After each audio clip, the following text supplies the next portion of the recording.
Hi everyone, welcome to my channel, and today we're going to take a look at another horrible case with you, the vanished. You've probably heard more than once about the search for someone who has vanished without a trace.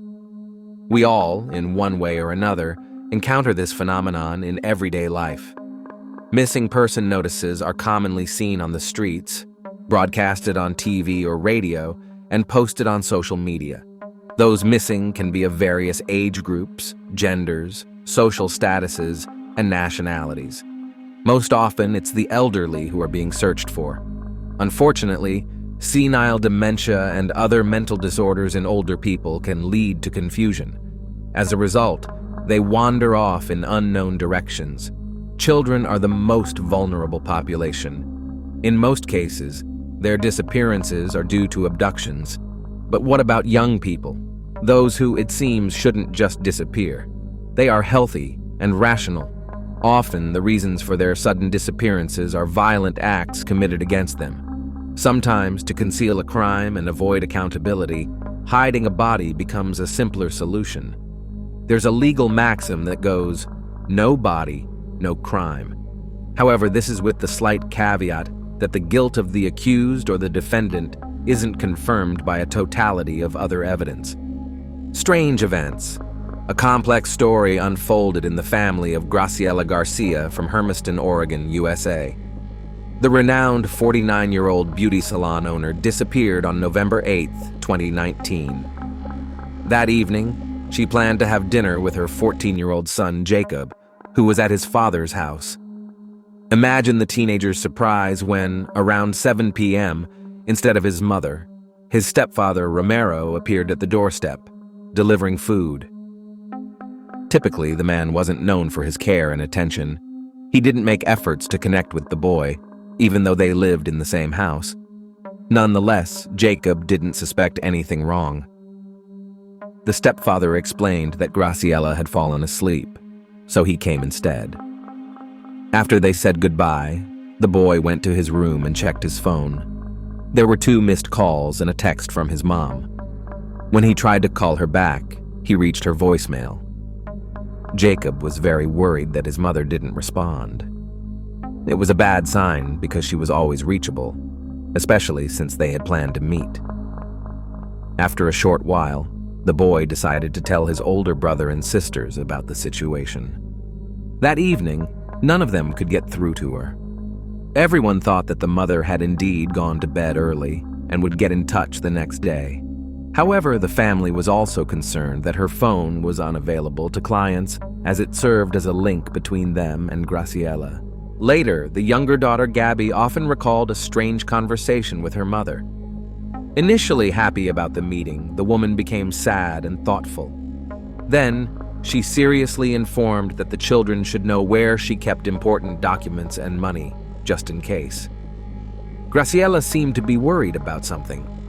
She showed the safe and shared the PIN code. She also added that the money and the house deed belonged to them, which couldn't be said about her current husband, Cuauhtemoc Romero Sanchez. Gabby was frightened by the conversation. Her mother was healthy and relatively young. She asked her mother what prompted this talk. However, Graciela didn't elaborate. "No one ever knows what the future holds," she mysteriously replied. They never returned to that topic. Surprisingly, over time, the woman's words became prophetic. Gabby often wondered if her mother could have anticipated the tragedy or if her disappearance was just an unfortunate coincidence. Graciela's journey. Graciela Garcia was born on October 6, 1970 in Mexico. Her family was among the working class. Seeking a better future for their children, her parents decided to emigrate to the USA, where they eventually settled in Hermiston, Oregon. At the time of the move, Graciela was still very young, so she didn't remember the hardships of changing her place of residence. She graduated from Umatilla High School, which primarily catered to low-income populations. All students there received free lunches and breakfasts. With 66% of the students being Hispanic, Graciela easily found friends among them. Her sociability and natural charm distinguished her. Later, she enrolled in Blue Mountain College in the business department. From childhood, She dreamed of connecting her life with the art of hairdressing, and even better, opening her own beauty salon. Graciela was determined and hardworking. Therefore, she sincerely believed that with the right approach, her plans could be realized. By February 2006, she became the owner of Carayes Beauty Salon. Thanks to her talent and charisma, she soon became well known in society. Moreover, the salon's owner always looked well-groomed, which only contributed to the establishment's image. She loved her job and had a great understanding of new beauty trends. Therefore, there was no shortage of clients. Over time, some of them became Graciela's friends and were welcome at her home. In general, her name was well regarded among the townspeople. Besides her career success, her personal life was also interesting and full of happy events. Beloved men. In her youth, she met a man with whom she fell deeply in love. He was her first love. From him, Graciela had daughters Annabelle and Gabriela, often simply called Gabby. The couple didn't stay together long. The man left the family. Apparently, his feelings for the woman changed over time. Left as a single mother, she didn't despair but focused on self-improvement and earned a degree in cosmetology. Later, fate brought her together with a man of Mexican descent. He was a kind soul, and Graciela liked him very much. She eventually married him. According to the children, she never regretted this decision. He was attentive not only to her, but also to her children, accepting them as his own. Later, the family was blessed with sons Arthur and Jacob. Nonetheless, the man still called Annabelle and Gabriela his girls. Gabby recalled considering her stepfather her real father, as he always supported, protected, and cared for them. The couple did everything to ensure their family was united and happy. Raising 4 children didn't distract Graciela from her passion. On the contrary, whenever she went to professional meetings, she took them with her. The family always traveled together, which became a lovely tradition for everyone. Thanks to this, they visited many cities, got acquainted with local attractions and cultural features. Moreover, they didn't forget about their roots, often visiting Mexico. It was a good time for the Garcia family. Everyone tried their best to make the others happy. Unfortunately, after 17 years, the couple separated. The man and woman didn't want to torment each other with cooled feelings. They cherished the respectful relationship that had developed over many years. After the divorce, their interaction remained warm and strong. The father was always in touch with the children and saw them regularly. Graciela shared custody of their youngest son with her ex-husband. The other children were adults and lived separately from their parents. However, they always maintained constant contact with the family, celebrated holidays together, and often consulted with each other. Graciela went through the divorce calmly, not losing her optimism and faith in herself, thanks in large part to her ex-husband. Even during such a difficult period in life, the man behaved honorably and understandingly. Her beauty salon operated as usual, and she dedicated all her free time and energy to its development. Graciela immersed herself in her favorite work, taking a break only on Sundays. She spent this day surrounded by family and close friends. The unexpected visit. On the morning of November 9th, 2019, Romero stopped by Annabelle's, Graciela's eldest daughter. She was surprised by the unexpected visit from her mother's new husband. The man told her about his wife's disappearance. According to him, after meeting with Jacob the previous night, he returned home and lay down next to his sleeping wife. But in the morning, he found she wasn't there. After checking the house, he realized that she had gone somewhere. Romero tried calling and texting Graciela, but she didn't respond. He also explained that he visited Annabelle, hoping she might know something. However, the daughter had no such information. Moreover, she was shocked by Romero's words and his reaction to the situation. He was crying and seemed genuinely distressed. It was odd for her to see him this way, as he had never shown any emotions around them, except, perhaps, indifference. Romero also mentioned that Graciela had been acting strangely lately. He even suggested that she might have found someone else. He didn't deny that his wife might have needed a break from their relationship. In general, he wasn't sure she was genuinely happy with him and considered any reason for her disappearance. Annabelle found the man's words insincere and his tears theatrical.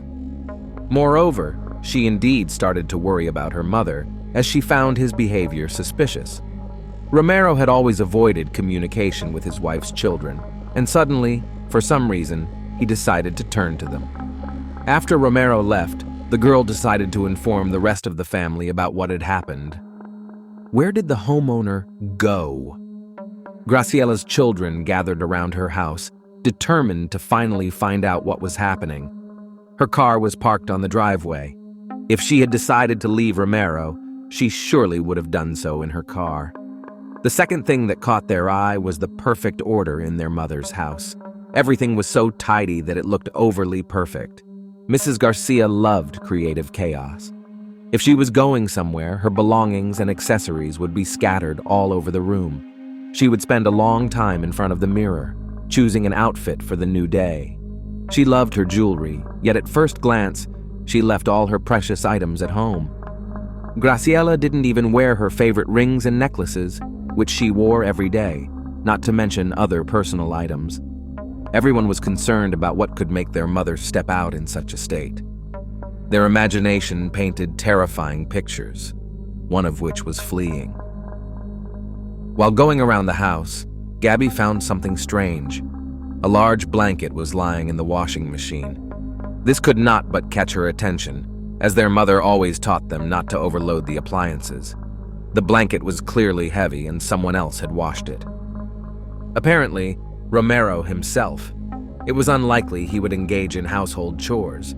Usually, Graciela took care of the house. Then what could this mean? Definitely that he was trying to hide something. However, the man did not comment on this in any way, citing that he does not pay attention to such details. Later, it was established that along with the homeowner, the following items disappeared from the house: passport, driver's license, and mobile phone. On November 11th, Annabelle contacted law enforcement. Visiting the police station, she was surprised. It turns out, Romero had not informed the police about his wife's disappearance, even though he knew about it since the 9th, or perhaps earlier. Thus, Graciela's eldest daughter was the first to file a missing person report for her mother, the distant personality. So, who was Romero, and why didn't Graciela's family warm up to him? She met him a while after her divorce. Cuauhtemoc Romero Sanchez was one of her beauty salon's clients. Initially, their interaction was based on friendship. Later, the man took the bold step of asking the beautiful and successful woman out. Mrs. Garcia accepted his invitation, and before she knew it, their relationship evolved into something more. When she introduced him to her family, they noted his excessive aloofness and cold demeanor. Annabelle and Gabby shared that they tried multiple times to connect with him, but Romero did not reciprocate. Graciela's children were puzzled by such behavior, but attributed it to individual personality differences, especially compared to their mother's past relationships. They genuinely wanted to understand her partner and the motives driving him. Sometimes he appeared odd and unsociable to them. They couldn't grasp how such a vibrant and joyous woman could fall for someone so dry. Nonetheless, they respected her choice. When their mother announced her upcoming marriage, everyone supported her and shared in the joy of the occasion, especially the girls, because they wanted to see her happy and loved. Romero's arrogance and restraint were noted even by guests on the wedding day. Some even thought he was overly jealous, as he monopolized the bride's attention. When Graciela's young grandchildren came to congratulate the newlyweds, Sanchez treated them with disdain rather than affection and tenderness. It was clear he didn't want to share his wife with anyone, even her family. After that, Graciela's relatives found it hard to conceal their true feelings about the man. Annabelle even openly stated she did not consider him a stepfather, let alone a father. All they wanted was to maintain normal relations, as seen in civilized families. After the wedding, the newlyweds moved in together into Graciela's house, along with her youngest son, Jacob. The teenager shared that shortly after, Romero began acting as if he were the sole owner. According to the boy, the honeymoon period was short-lived. Soon, the family idyll began to crumble. He noticed that his mother initially tried to set personal boundaries, but being non-confrontational, quickly gave in. This seemed to suit Romero, who was quick-tempered and never the first to apologize. To avoid creating tension in the family, Graciela conceded to him. Over time, it seemed she realized she had rushed into the marriage. In heart-to-heart conversations, she confessed feeling constrained and oppressed. Her husband controlled her and wouldn't let her go anywhere alone. Yet, she never spoke of wanting to leave the abusive relationship. It appeared Graciela was still in love with him. Everyone began to understand she had tied herself to the wrong man. Moreover, it seemed he was unemployed and living off his wife, as his constant presence at her side was otherwise inexplicable. This greatly frustrated the hard-working Garcia family. Sanchez was a skilled manipulator. He followed her everywhere, monitored her correspondences, and even friendships with her girlfriends were under threat of being disrupted. He either wouldn't let her go, or could unexpectedly show up as if testing Graciela's fidelity. His jealousy was excessive. The heroine became embarrassed by such behavior and ultimately limited her social circle. Her family became the only people she communicated with.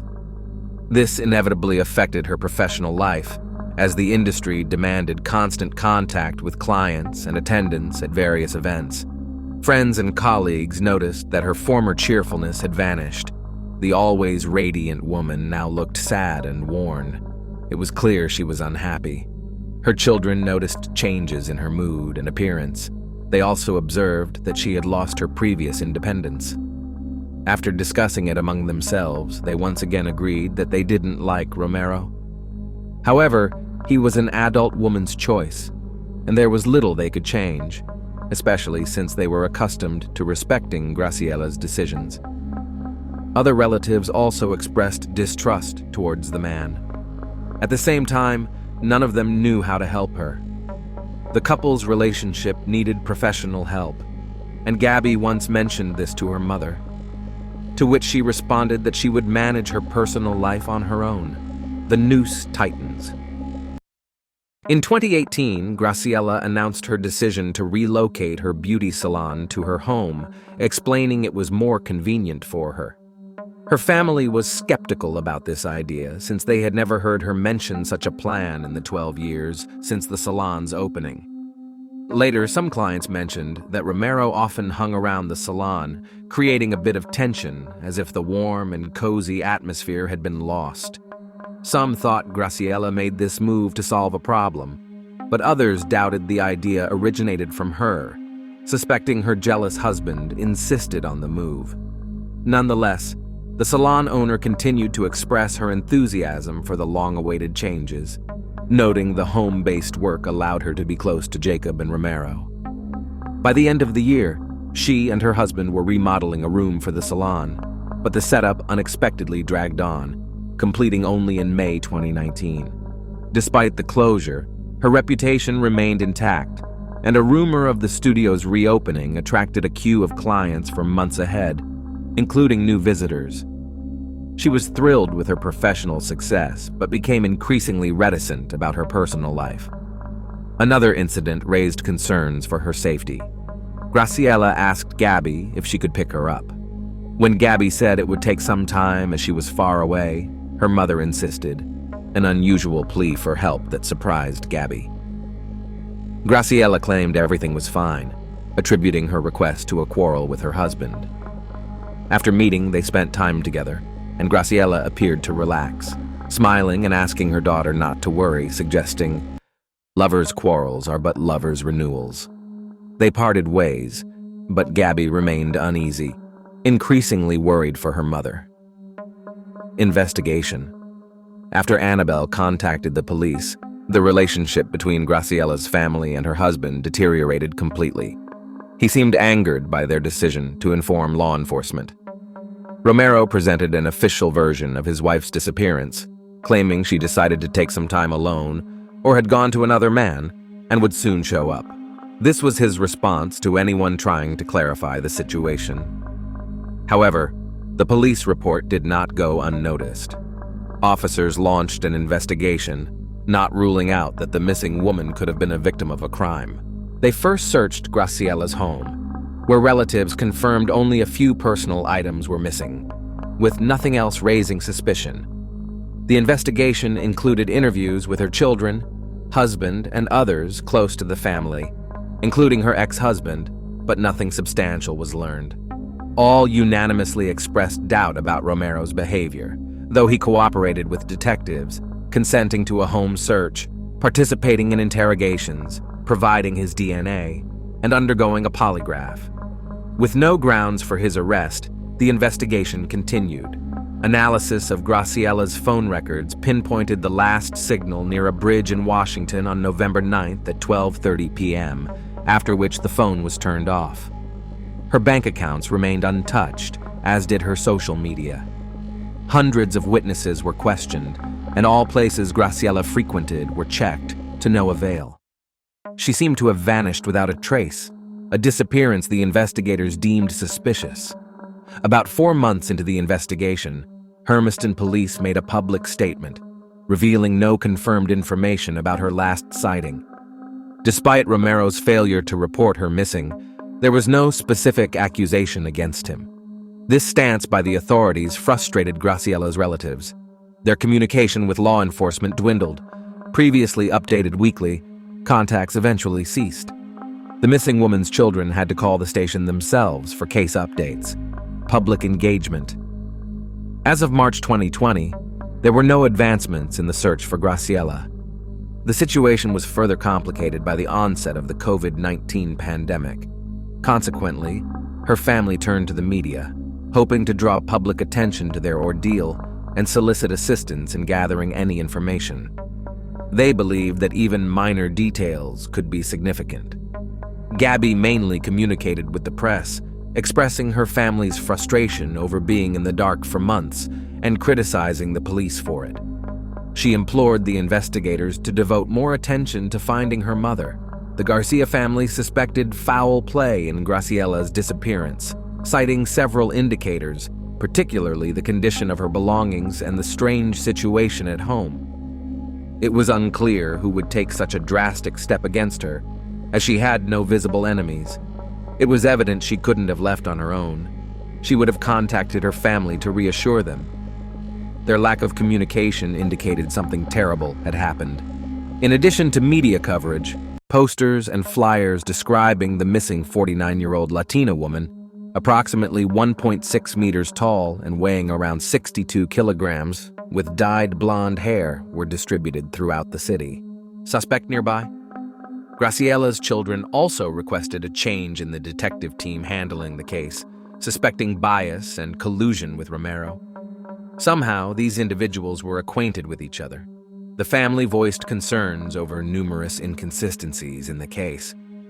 It was discovered that Sanchez's phone was turned off on the day of his wife's disappearance, and his behavior did not resemble that of a person alarmed by the sudden vanishing of a loved one. The Garcia family demanded the suspect's arrest. The police chief, Jason Edmiston, promptly responded to these accusations, confirming Mrs. Garcia's disappearance as suspicious and possibly involving foul play, although this was just one hypothesis. He assured the investigation remained impartial, guided by evidence and circumstances, and dismissed any allegations of social connections between Romero and law enforcement as unfounded.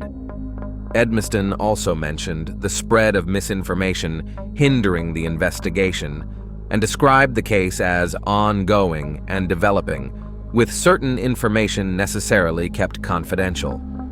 Additionally, authorities sought assistance from the FBI. Edmiston expressed frustration over public criticism of the police's actions without understanding the legal complexities. Meanwhile, Gabby announced a fundraiser to hire a private detective, a move perceived as a critique of the police's handling of the investigation, suggesting their inefficacy. On the first anniversary of Graciela's disappearance, her family organized a memorial event attended by friends and acquaintances, reminiscing about her vibrant and cheerful nature. They prayed for her safe return and lit candles, later placing signs outside the police station urging the search for Graciela Garcia to continue. The latest update in the case came in September 2023, when a significant incident involving Romero Sanchez made headlines. He was attacked and severely injured, requiring surgery. Speculation suggested that Graciela's brother, Mason Garcia, had shot the missing woman's husband multiple times. However, the media did not disclose the event's specifics or any legal repercussions for Mason. It seemed Graciela's family had grown tired of the police's apparent inaction towards Sanchez, leading one of them to take matters into their own hands, potentially leading to a more frightening conclusion. A tragic conclusion. Currently, the disappearance of Graciela Garcia remains an unsolved mystery, leaving her family in agonizing uncertainty. This state of not knowing is profoundly detrimental to their health and mental well-being. Over time, one might come to terms with loss, but the difficulty of living in limbo is significantly harder. It remains unknown whether Graciela is alive. Her children are left with nothing but to pray that the situation will soon become clear and that those responsible will face justice. Ultimately, no crime is perfect. Sometimes there's just a lack of motive and evidence. Thanks for watching, guys. Subscribe to my channel. There are many shocking stories ahead of you.